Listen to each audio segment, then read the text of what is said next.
الحمد لله نحمده ونستعينه ونستغفره ونؤمن به ونتوكل عليه ونعوذ بالله من شرور أنفسنا ومن سيئات أعمالنا من يهده الله فلا مضل له ومن يضلله فلا هادي له ونشهد أن لا إله إلا الله وحده لا شريك له ونشهد أن سيدنا ومولانا محمدا عبده ورسوله صلى الله عليه وعلى آله وأصحابه وبارك وسلم أما بعد فأعوذ بالله من الشيطان الرجيم بسم الله الرحمن الرحيم يا أيها الذين آمنوا لا تأكلوا أموالكم بينكم بالباطل وقال رسول الله صلى الله عليه وسلم من قتل دون دمه فهو شهيد ومن قتل دون ماله فهو شهيد ومن قتل دون عرضه فهو شهيد أو كما قال النبي صلى الله عليه وسلم اللهم صل على محمد وعلى آل محمد كما صليت على إبراهيم وعلى آل إبراهيم إنك حميد مجيد اللهم بارك على محمد وعلى آل محمد كما باركت على إبراهيم وعلى آل إبراهيم إنك حميد مجيد سبحانك لا علم لنا إلا ما علمتنا إنك أنت العليم الحكيم মহান আল্লাহ পাক রব্বুল আলামিনের দরবারে অসংখ্য শুকরিয়া জ্ঞাপন করছি যিনি আমাদেরকে অন্যান্য জুমার ন্যায় আজকেও জুমার নামাজ আদায়ের জন্য পবিত্র ঘর মসজিদে আসার তৌফিক দান করেছেন আলহামদুলিল্লাহ। মোহতারাম হাজিরিন, আমরা ইসলামের মানবাধিকার নিয়ে কথা বলছিলাম। মানবাধিকার রক্ষায় অন্য কোনো প্রতিষ্ঠান, অন্য কোনো ব্যবস্থাপনা মুসলমানদের দরকার নাই। মুসলমানদের জন্য ইসলামই যথেষ্ট। মানবাধিকার রক্ষায় ইসলাম যেই পরিমাণ ভূমিকা রেখেছে, অন্য কোনো ধর্ম, অন্য কোনো প্রতিষ্ঠান এই পরিমাণ ভূমিকা রাখতে পারে। সেই ধারাবাহিকতায় মানবাধিকারের একটা বিশেষ পয়েন্ট হিফজুন নাফস, মানুষের সত্তা রক্ষা করা, মানুষ রক্ষা করায় ইসলাম কি পদক্ষেপ নিয়েছিল সেই বিষয়ে আমরা মোটামুটি কথা বলছিলাম। আর মানবাধিকার রক্ষার আরেকটা অন্যতম অনুষঙ্গ হল হিফজুল মাল। মানবাধিকার রক্ষার বিশেষ একটা শাখা হল মানুষের সম্পদ রক্ষার নিশ্চয়তা। মানুষকে রক্ষা করা, মানুষের জান রক্ষা করা, মানুষের জান রক্ষার নিশ্চয়তা দেওয়া, এটা যেমন মানবাধিকারের একটা অন্যতম অনুষঙ্গ, ঠিক মানুষের সম্পদের ইবাদত, মানুষের মাল রক্ষণাবেক্ষণের নিশ্চয়তা দেওয়া, এটাও মানবাধিকারের একটা বিশেষ শাখা। তো আমরা যেভাবে বলছিলাম, অন্য যেই কোনো ধর্ম, যেই কোনো নীতি নৈতিকতা বা অন্য যেই কোনো প্রতিষ্ঠানের তুলনায় ইসলাম সবচেয়ে চমৎকারভাবে এবং সবচেয়ে বাস্তবসম্মতভাবে মানুষের অধিকার নিশ্চিতের কথা বলে, ঠিক তদ্রুপ অন্য যেই কোনো নীতি নৈতিকতা, অন্য যেই কোনো ধর্ম বা অন্য যে কোনো কিছুর তুলনায় মানুষের সম্পদ রক্ষায়ও ইসলাম সবচেয়ে বেশি কার্যকরী পদক্ষেপ গ্রহণ করে। মানুষের সম্পদ রক্ষা, এটার কয়েকটা ধাপ আছে। মানুষের সম্পদ রক্ষার জন্য একটা ধাপ হইল সম্পদ রক্ষা, অন্যের হাত থেকে সম্পদকে রক্ষা করা। আরেকটা ধাপ হইল নিজেই যেন সম্পদের কোনো ক্ষতি না করতে পারে, নিজের সম্পদকে নিজের হাত থেকে, নিজের হাতে ধ্বংস হওয়া থেকে রক্ষা করা। সম্পদকে অন্য কারো হাত থেকে, সম্পদ অন্য কারো হাতে যেন চলে না যায়, অন্যায়ভাবে অন্য কেউ যেন নিতে না পারে সেটা নিশ্চিত করা। আবার নিজেই যেন নিজের সম্পদকে নষ্ট করে না ফেলে সেটাও নিশ্চিত করা। আবার আরেকটা আছে, সেটা হলো সম্পদ অটোমেটিক যেন ধ্বংস না হয়, নিজেও করলো না, অন্য কেউ করলো না, সম্পদকে এইভাবে রাখা হইল যে এটা নিজে নিজেই শেষ হয়ে যায়। তো অন্যের হাত থেকে রক্ষা করা, নিজের হাত থেকেও রক্ষা করা, আর সম্পদ নিজে নিজে ধ্বংস হওয়া থেকে রক্ষা করা। এই মৌলিক কয়েকটা ধাপে ইসলাম মানুষের সম্পদকে বিনষ্ট হওয়া থেকে রক্ষা করার নিশ্চয় যাবে।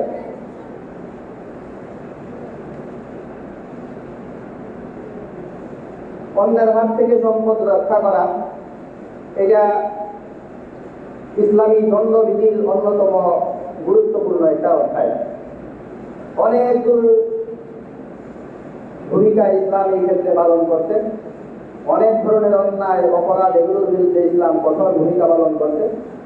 কোরআনে কারীমে আল্লাহ পাক রব্বুল আলামিন মৌলিকভাবে সবগুলোকে একত্রে একসাথে বলেন, ইয়া আইয়ুহাল্লাযীনা আমানু লা তা'কুলু আমওয়ালাকুম বাইনাকুম বিল বাতিল।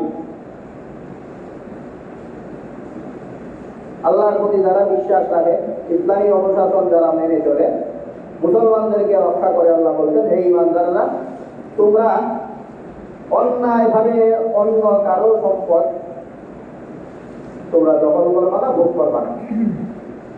অন্যায়ভাবে অন্য কারো সম্পদকে তোমরা ভোগ করবে। তো অন্যায়ভাবে ভোগ করতে না করা হয়েছে, সেই অন্যায়ের বিস্তারিত বিবরণ কোরআনে কারীমে, হাদিসে, ইসলামী আইন কানুনের কিতাবগুলোতে বহুভাবে বলা আছে যে সেইভাবে এইভাবে ওগুলোকে এইভাবে নিয়ে এগুলি অন্যায়ভাবে নেওয়া হয়। অন্যায়ভাবে নেওয়ার সবচেয়ে জঘন্য মাধ্যম সেটা হইল চুরি ডাকাতি। চুরি করে নেওয়া, ডাকাতি করে নেওয়া, এগুলো চুরি করে যারা অন্যের সম্পদ জবরদখল করে, এই চুরদের জন্য আল্লাহ তাআলা কোরআনে কারীমে দণ্ডবিধি দিয়েছেন, আস-সারিকু ওয়াস-সারিকাতু ফাকতাউ আইদিয়াহুমা জাযাআম বিমা কাসাবা নাকালাম মিনাল্লাহ। নারী বা পুরুষ যারা এই চুরি করে, এই চুর পুরুষ অথবা এই চুর নারী, এদের তোমরা হাত কেটে দাও, এদের হাত তোমরা কেটে দাও, জাযাআম বিমা কাসাবা নাকালাম মিনাল্লাহ, আল্লাহর পক্ষ থেকে শাস্তি স্বরূপ এরা যে অপকর্ম করেছে সেই কারণে। তো চুরির যে আরেকটু জঘন্য হইল ছিনতাই, ডাকাতি, এগুলো। তো এগুলোর শাস্তিটাও একটু বেশি করে কোরআনে বলা আছে, একটু জঘন্য শাস্তি। কোরআনে কারীমে আল্লাহ পাক রব্বুল আলামিন বলেন, ইন্নামা জাযাউল লাযীনা ইউহারিবুনাল্লাহা ওয়া রাসূলাহু ওয়া ইয়াসআউনা ফিল আরদি ফাসাদান আই ইউকাত্তালু আও ইউসাল্লাবু আও তুকাত্তা আইদিহিম ওয়া আরজুলুহুম মিন খিলাফিন আও ইউনফাউ মিনাল আরদ। যারা ছিনতাই, রাহাজানি, ডাকাতি ইত্যাদিতে লিপ্ত, এদের শাস্তি হইল, যদি সে মারাত্মক পর্যায়ের অপরাধে জড়িত হয়, জঘন্য পর্যায়ের ডাকাত, কুখ্যাত সন্ত্রাসী এমন যদি হয়, তাহলে তাকে হত্যা করা হবে। এর যে লেভেল একটু নিচে যদি হয়, তাহলে আও তুকাত্তা আইদিহিম ওয়া আরজুলুহুম মিন খিলাফিন, তার হাত কাটা হইব, প্রয়োজনে পা কাটা হইব, অথবা হাত পা দুইটাই বিপরীত দিক থেকে কাটা হইব। তো অপরাধের শাস্তি অপরাধের মাত্রা অনুযায়ী হাত কাটা বা প্রয়োজনে পা কাটা, এমনকি তাকে হত্যা করা পর্যন্ত এই শাস্তির বিবরণ কোরআনে কারীমে দেওয়া আছে। এই হইল চুরি, ডাকাতি ইত্যাদির শাস্তি। অন্যায়ভাবে মানুষের সম্পদ দখল করার এই সবচেয়ে বড় সড় যে মাধ্যমগুলো এগুলো। তো এইগুলোর কিছু আপডেট ভার্সন আছে আমাদের সমাজে, ওই এগুলির কাছাকাছি জিনিসেই আমাদের এই আমাদের দেশের খুব অন্যের সম্পদ নেওয়ার খুব পপুলার একটা মাধ্যম, যেটা হলো চাঁদাবাজি। তো এই চাঁদাবাজি এটা আসলে ওই এগুলোরই একটা নতুন ভার্সন, এটা শাস্তি আর ওগুলোর সাথে একই জিনিস। তো এই চাঁদাবাজি করা সেটাও কোরআনে কারিমে এবং হাদিসের ভাষ্য মতে স্পষ্ট নিষেধ। লা ইয়াহিল্লু মালু মুসলিমিন ইল্লা বিতিবি নাফসিহি বা বিতিবি মিনহু। নবী সাল্লাল্লাহু আলাইহি ওয়াসাল্লাম হাদিসে বলেন, অন্য কোনো মানুষের সম্পদ তার ইচ্ছার বিপরীতে গিয়ে অন্য কোনো মানুষের সম্পদ দখল করা, সেটা কোনো মুসলমানের জন্য বৈধ না। তো এই চুরি করা, ডাকাতি করা অথবা এই চাঁদাবাজি করা, এগুলো আমাদের সমাজের জাতীয় সমস্যা হিসাবে দেখা যায়। তো এগুলোর মাধ্যমে মূলত মানবাধিকার হরণ হয়, এগুলোর মাধ্যমে মানুষের সম্পদের রক্ষার যে নিশ্চয়তা, সেই নিশ্চয়তায় বিঘ্নিত হয় নিশ্চয়তা। তো এই শাস্তিগুলোর পাশাপাশি আরো কিছু অন্যের মাধ্যমে মানুষের সম্পদ হরণ হওয়ার আরো কিছু মাধ্যম আছে, যেমন সুদ খাওয়া, ঘুষ খাওয়া, ধোঁকা দেওয়া, ব্যবসায়িক পন্থায় ধোঁকা, ব্যবসার নামে ধোঁকা, এগুলো আমাদের ব্যবসার বহু পরিধি বানা যায়। আপনারা এই কিছুদিন পরই দেখবেন এই বাংলাদেশে সরকারিভাবে এগুলো লাইসেন্স নিয়ে নেয়। বাংলাদেশের পপুলার ব্যক্তি, সেলিব্রিটিরা এগুলোর প্রচারণা করে, কিন্তু দেখা যায় জনগণের সম্পদ নিয়ে 2 দিন পরে এরা উধাও হয়। এগুলো হলো জনগণকে ধোঁকা দেওয়া। এই ধোঁকা দেওয়া নিষেধ। নবী সাল্লাল্লাহু আলাইহি ওয়াসাল্লাম বলেন, মান রাশানা ফালাইসা মিন্না। কোনো মুসলমান অন্য কাউকে ধোঁকা দিতে পারে না। যে কোনো মানুষকে ধোঁকা দেয় সে আমাদের মুসলমানদের অন্তর্ভুক্তই না। এছাড়াও এইভাবে এই ধোঁকা দিয়ে মানুষের সম্পদ নিয়ে যাওয়া, বহু ধরনের শাস্তি এগুলোর বিরুদ্ধে কোরআনে কারিমে এবং হাদিসের মধ্যে নবী সাল্লাল্লাহু আলাইহি ওয়াসাল্লাম বর্ণনা করেন। এরপরে সুদের কথা আল্লাহ তাআলা কোরআনে কারিমে খুব কঠোরভাবে নিষেধ করছেন। আর আমাদের সমাজে আলেম ওলামাদের হুজুরদের একটা বদনাম হয়েছে কয়েকদিন যাবত। সেটা হলো ডক্টর ইউনূস ক্ষমতায় আসার পর থেকে বলে হুজুররা সুদের ওয়াজ বন্ধ করে। এটা একটা মিথ আর কি, একটা গুজব, অপপ্রচার। সুদের ওয়াজ তো কোরআনে কারিমের অবিচ্ছেদ্য অংশ। কোরআনে কারিমে আল্লাহ তাআলা বলেন, আহাল্লাল্লাহুল বাইআ ওয়া হাররামার রিবা। আল্লাহ তাআলা ব্যবসাকে বৈধ করতেন আর সুদকে নিষেধ করতেন। দুর্ভাগ্যজনকভাবে আমাদের বর্তমান সরকারের প্রধান উপদেষ্টা, ওনার নাম সুদের সাথে ওতপ্রোতভাবে জড়িত। এটার অনেক জবাব দেওয়ার চেষ্টা করছেন উনি বিভিন্নভাবে। আমরা দেখি উনি বলেন যে আমার প্রতিষ্ঠানের যে বেশি সুদ খায় এমন বহু প্রতিষ্ঠান আছে, বাংলাদেশের প্রায় সব প্রতিষ্ঠানের যে ওনার প্রতিষ্ঠানের সুদের হার কম। এই ধরনের বহু মুখরোচক কথাবার্তা উনি বলেন, কিন্তু বাস্তবতা হইল যে কিছু মানুষ কোরআনে কারিমে হাদিসের মধ্যে নবী সাল্লাল্লাহু আলাইহি ওয়াসাল্লাম বলেন যে যারা মানুষদেরকে কোনো অপকর্ম শিখায়, এই যেই লোকটা শিখায় এর দায়ভার এর উপরে আজীবন বর্তাইতে থাকবে। মানুষ হত্যার যে দায়ভার, এটা আদম আলাইহিস সালামের এক ছেলে, এর উপরে আজীবন পর্যন্ত যত হত্যা হইব এর দায়ভার তারা নিতেই হবে। ওরকম বাংলাদেশে বহু সুদখোর জন্ম হয়েছে, বাংলাদেশে বহু সুদী মহাজন তৈরি হয়েছে, মাত্রাতিরিক্ত চক্রবৃদ্ধি হারে সুদ গ্রহণ করে এমন বহু প্রতিষ্ঠান মানুষজনের তৈরি হয়েছে। কিন্তু এই দেশে সুদকে ইস্টাবলিশ করতে ডক্টর ইউনূস, এই অপকর্ম উনি ঢাকতে পারবেন না। যত মানুষ যত সুদ খান এর একটা অংশ ডক্টর ইউনূসের মাথায় পড়বে। এটা শুধু বক্তব্যের মাধ্যমে পড়বে এটা না, শরীয়তের যেই অপকর্মের যেই প্রতিদান গুনাহ, সেই গুনার ভাগিদারও এই লোককে হইতে হবে। আমি বলেন, মান সান্না সুন্নাতান সাইয়্যাতান, যেই লোক কোনো অপকর্মকে জারি করে কোনো সমাজে, এরপরে যত লোকে এটার উপরে আমল করে যায়, তাইলে পরবর্তীতে এই প্রত্যেকের অপকর্মের একটা দায় এই লোককে নিতে হয়। তো এই সুদ এটা ইসলামে জঘন্যতম অপরাধ। সুদ খাওয়া, সুদের ব্যাপারে কোরআনে কারিমে স্পষ্ট বর্ণনা যে যারা সুদ ছাড়তে না পারে এরা যেন আল্লাহ এবং তার রাসূলের সাথে যুদ্ধে অবতীর্ণ হওয়ার জন্য তৈরি হয়। তো এই ধরনের অত জঘন্যতম একটা অপরাধ এই সুদ খাওয়া। সুদের মাধ্যমে মানুষজন অন্যের সম্পদ হ্রাস করে। এই যাবতীয় যত ধরনের পদ্ধতি আছে মানুষের সম্পদ হ্রাস করা, সবগুলোকে ইসলাম কঠোরভাবে নিষেধ করে। ইসলাম এগুলোকে নিষেধ করে এবং অন্যের মাধ্যমে সম্পদ নষ্ট হওয়া। এটা আমরা আরো দুইটা পর্ব বলবো। একটা পর্ব হইল নিজের হাতে সম্পদ বিনষ্ট হওয়া, আর একটা হইল সম্পদকে এমন ভাবে রাখা যে সম্পদ অটোমেটিক বিনষ্ট হয়। তো সম্পদ অটোমেটিক বিনষ্ট হওয়া আর সম্পদকে নিজের হাতে বিনষ্ট করা, এই যে দুইটা পর্ব, এর চেয়ে সম্পদকে অন্য কারো সম্পদ গ্রাস করা এটা অনেক জঘন্য একটা স্টেপ। এটার ব্যাপারে কোরআনে কারিমে আল্লাহ তাআলা বলেন, যালিকা লাহুম খিজিয়ুন ফিদ দুনিয়া ওয়া লাহুম ফিল আখিরাতি আযাবুন আযীম। নিজের হাতে সম্পদ বিনষ্ট করলে সেটার জন্য পরকালে শাস্তি আছে। অটোমেটিক সম্পদকে যদি বিনষ্ট হইতে কেউ দিয়া দেয়, এই জন্য যার সম্পদ তার পরকালে এটার জন্য জবাবদিহি করতে হবে। আর অন্যের হাতে অন্যের সম্পদে যদি কেউ অন্যায়ভাবে হস্তক্ষেপ করে তাহলে শাস্তিটা দুনিয়াতেও হয়, পরকালেও হয়। শেষ দুইটা পর্বের শাস্তি শুধু পরকালে হয়, আর অন্য কারো সম্পদে হস্তক্ষেপ করা এটার শাস্তি দুনিয়া আখিরাত দুই জায়গায় হয়। যালিকা লাহুম খিজিয়ুন ফিদ দুনিয়া ওয়া লাহুম ফিল আখিরাতি আযাবুন আযীম।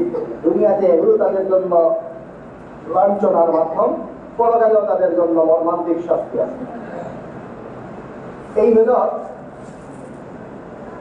মানুষের সম্পদ নিশ্চিত করতে, মানুষের সম্পদের রক্ষণাবেক্ষণ নিশ্চিত করার জন্য ইসলাম যে ব্যবস্থাপনা গ্রহণ করতে এর ছোট্ট একটা নমুনা। তো পরবর্তী পর্বে যাওয়ার আগে আমরা অন্যান্য যেই নীতি নৈতিকতা মানবাধিকারের কথা বলে মানুষের সম্পদকে রক্ষা করার অন্য যারা যারা কথা বলে এদের সাথে ইসলামের সৌন্দর্যের একটা পার্থক্য আমরা তুলে ধরি। মূলত অন্যায়ভাবে সম্পদ নিয়ে নেওয়া, এটার যত মাধ্যম আমরা বলছি, অন্যায় যত অবলম্বন আছে, ইসলাম অন্যায় অবলম্বনকে এত বেশি বিশদ বিবরণ দিতে এগুলো অন্য কোনো ধর্মে বা অন্য কোনো প্রতিষ্ঠান এত বিশদভাবে বর্ণনা তো করেই নাই। উপরন্ত ইসলাম অন্যায়ভাবে গ্রাস করার জন্য যেই যেই মাধ্যমগুলি বলছে অন্য অনেকের কাছে আশ্চর্যজনকভাবে এগুলি বৈধ।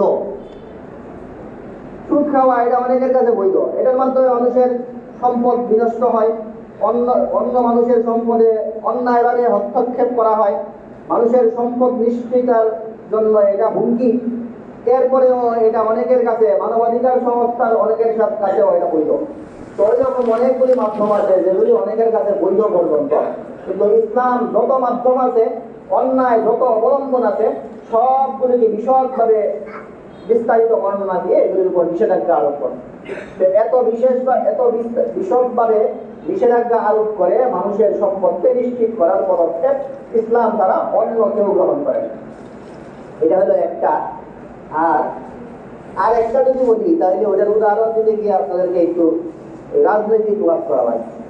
সেটা হলো ইসলাম এই বক্তব্যের পাশাপাশি ইসলাম এটা নিশ্চিতকরণেও সবার চেয়ে কার্যকরী ভূমিকা পালন করছে। মুসলমানদের মধ্যে অনেক দিন ধর্ম নীতি নৈতিকতার অবক্ষয় সময়ে সময়ে হয়েছে। ইসলামের পুরাপুরি বিধান সব মানুষজন এখন পর্যন্ত ঠিকভাবে সবাই মানতে পারে না, এগুলো বাস্তব। এরপরেও ইসলামের প্রতিনিধিত্ব যারা করে, যারা ইসলামের পক্ষে কথা বলে বা ইসলামী আইন এর পক্ষে কথা বলে, ইসলামী নীতি নৈতিকতা রাষ্ট্রীয়ভাবে এই দেশে এস্টাবলিশ হোক এটার পক্ষে যারা জোরালো ভূমিকা পালন করে, এদের ইতিহাস আপনারা ঘাটলেই দেখবেন। বাংলাদেশে এই পর্যন্ত বহু রাজনৈতিক নেতাকর্মী, বহু রাজনৈতিক দল, এদের বিরুদ্ধে আমাদের পত্র পত্রিকা মিডিয়ায় এগুলোতে বহু ধরনের সংবাদ, দুর্নীতির সংবাদ আছে। বাংলাদেশের ইতিহাসে শুরু থেকেই, বিশেষ করে গত এক বছরে তো আমাদের এই গত এক বছর যাবৎ যেই সরকার আছে, এই সরকার এর সময়ে এই সরকারের দুর্বলতার কারণে মিডিয়াগুলো তার বিরুদ্ধে যেই কিছুগুলো বলা শুরু করে, যে কাউকে এখন আর তোরা হিসাব করে না, তার বিরুদ্ধেই অর্থনৈতিক কেলেঙ্কারি, দুর্নীতি, চাঁদাবাজি এগুলোর সংবাদ তার বিরুদ্ধেই পায়। বলে তো বলেই অনেক সময় সংবাদ পাওয়া মাত্রই যাচাই বাছাই না করে পর্যন্ত বলে, কারণ এত ডর ভয় এখন নাই, যার তার বিরুদ্ধে এখন বলতে পারতেছে। এই বলা বলি এই উর্বর সময়ে, যেই সময়টাতে মিডিয়াগুলো যার তার বিরুদ্ধে বক্তব্য দেওয়া শুরু করছে, এই সময়ে বলুন বা অন্যান্য বিগত দিনের ইতিহাসও যদি আপনারা ঘাটেন, আপনারা দেখবেন যে যারা ইসলামের নামে রাজনীতি করে, যারা ইসলামের নামে ক্ষমতায় আছে, ক্ষমতা মানে তো একদম দেশের ক্ষমতায় আইসা করা জরুরি না, যেমন ইসলামী ব্যক্তি হিসেবে পরিচিত এখন আমাদের ধর্মমন্ত্রী, উনি ক্ষমতায় আছেন। বিগত বিভিন্ন সরকারের আমাদের বিভিন্ন ধর্মীয় নেতারা ক্ষমতায় ছিলেন। এর আগে আমাদের পরিচিত বহু মানুষ, ইসলামী ঐক্য যুগের নেতা, বহু নেতারা ইসলাম ক্ষমতায় আসছেন। এবং এখন পর্যন্ত এই সরকারের পরেও আমাদের এই ধর্ম উপদেষ্টা উনি ছাড়াও বিভিন্ন অঞ্চলে বিভিন্ন রাজনৈতিক ইসলামের নামে রাজনৈতিক দলগুলো যেগুলো আছে, এটা বহু নেতারা বিভিন্ন পদ ইত্যাদিতে আছেন।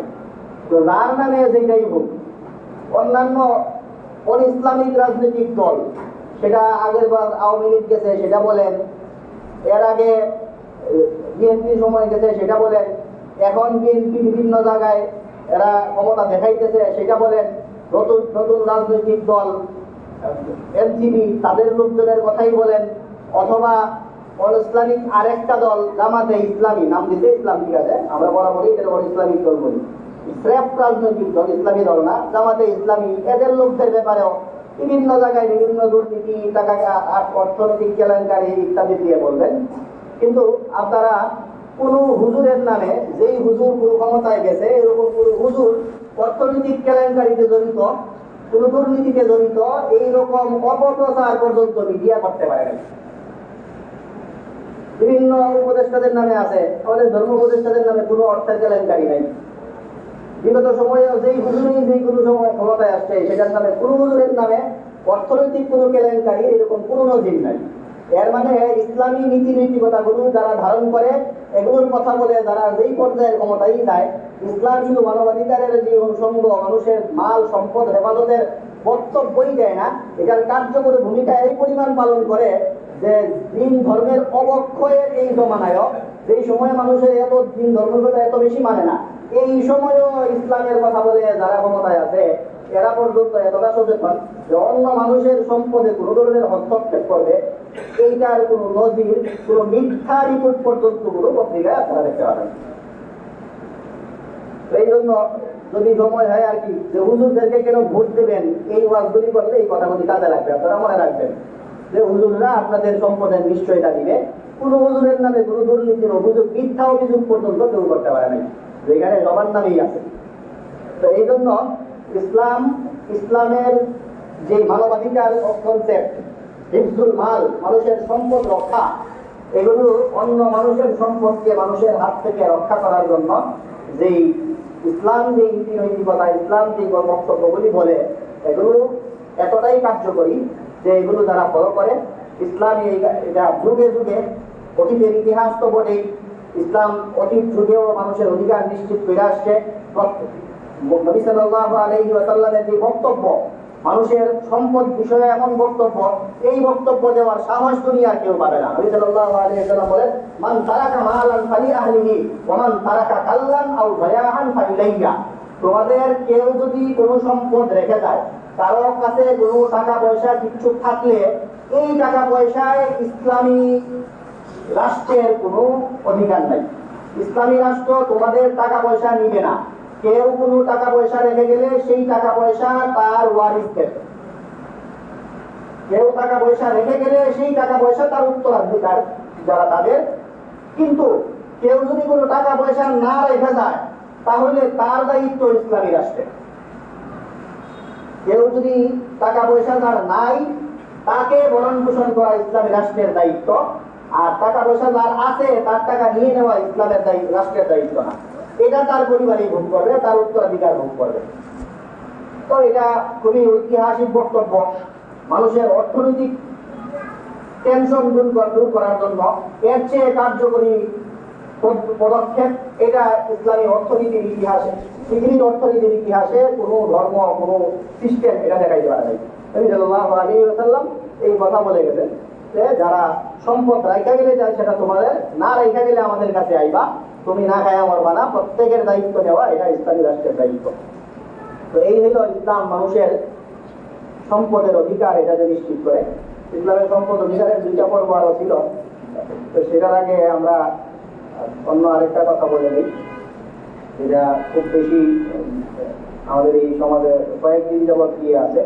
আমরা বিভিন্ন রাজনৈতিক দলের বিভিন্ন ইসলামের সাথে সাংঘর্ষিক বিভিন্ন বক্তব্যের বিরোধিতা আমরা করি।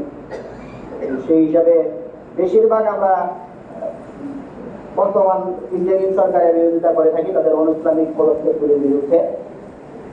অন্য কোনো রাজনৈতিক দল যদি আমাদের ইসলামের মৌলিক কোনো, ইসলামের উপরে মানুষ, এরা ভিতরে যেটাই বলুক, মানুষ যদি মনে করে যে মুসলমানদেরকে বা ইসলামের মৌলিক অধিকারগুলি রক্ষার কথা বলে এদেরকে কেউ আঘাত করছে, সেটার বিরুদ্ধে আমাদের বলাটা আমাদের নৈতিক দায়িত্ব। সেই হিসাবে আমরা দীর্ঘদিন যাবৎ লক্ষ্য করছি আমাদের একটা বিশেষ রাজনৈতিক দলের একদম হাই লেভেল থেকে এবং উচ্চ পর্যন্ত বহু লেভেলে সম্ভবত আমরা আশঙ্কা করছি, মনে হয় আমাদের আলেম সমাজ এদেরকে লক্ষ্য করে বলা হয়, বারবার বলা হইতেছে যে ওনারা এই বাংলাদেশে মৌলবাদের উত্থান হইতে দিবেন না। তো এই মৌলবাদের উত্থান হইতে না দেওয়া, এটা দ্বারা আপনাদের ভিতরে অনেক কিছু থাকতে পারে। মৌলবাদের একটা অর্থ, বহু অর্থ আপনারা দিতে পারে। হাদিসের মধ্যে আছে, নবী সাল্লাল্লাহু আলাইহি ওয়াসাল্লাম বলেন, আল হালাফু আলা নিয়াতিল মুস্তাহলিফ, আপনি ভিতরে যত সিফাত আমার একটা বক্তব্য দেন সেটার কোনো কর্তব্য নাই, কর্তব্য এটাই ধরা হবে যেটা জনগণ বুঝে। এখন জনগণ এটা যারা মনে করতেছে আপনারা ইসলাম বিদ্বেষী অবস্থান নিচ্ছেন, মানুষ মনে করতেছে যে মনে হয় আলেম সমাজের বিরুদ্ধে বক্তব্য দিচ্ছেন। তো এই জন্য আমরা খুব দৃঢ়ভাবে এটা প্রত্যাখ্যান করে আমরা বলছি যে মৌলবাদ মানে ইসলামের মূল বিষয়গুলো, ইসলামের যে স্তম্ভগুলো, ঈমান আনা, নামাজ পড়া, যাকাত দেওয়া, হজ করা, এই ব্যাপারগুলো যারা মানে এই হলো ইসলামের মূল বিষয়ের উপর যারা প্রতিষ্ঠিত, এরাই মানুষ মনে করে এরাই মৌলবাদী। এই জন্য আমরা সবাই নিজেরাই আমরাই মৌলবাদী। মৌলবাদীদের দেশে এইটা, এই দেশে মৌলবাদের উত্থানই ঘটবে। মৌলবাদ বিরোধী কোনো অবস্থান নিলে আসলে এই দেশে অতীতেও কেউ টিকতে পারে নাই, সামনে আসতেও পারবে না, টিকতেও পারবে না। এই জন্য মৌলবাদ এর পক্ষে, মৌলবাদের দেশে এইটা, মৌলবাদকে সমর্থন জানিয়ে মৌলবাদের আনুকূল্য নিয়ে এই দেশে মানুষের থাকতে হবে, টিকতে হবে। আল্লাহ রাব্বুল আলামিন আমাদের সবাইকে মৌলবাদী হওয়ার তৌফিক দান করুন। ওয়া আখিরু দাওয়ানা আলহামদুলিল্লাহি রাব্বিল আলামিন।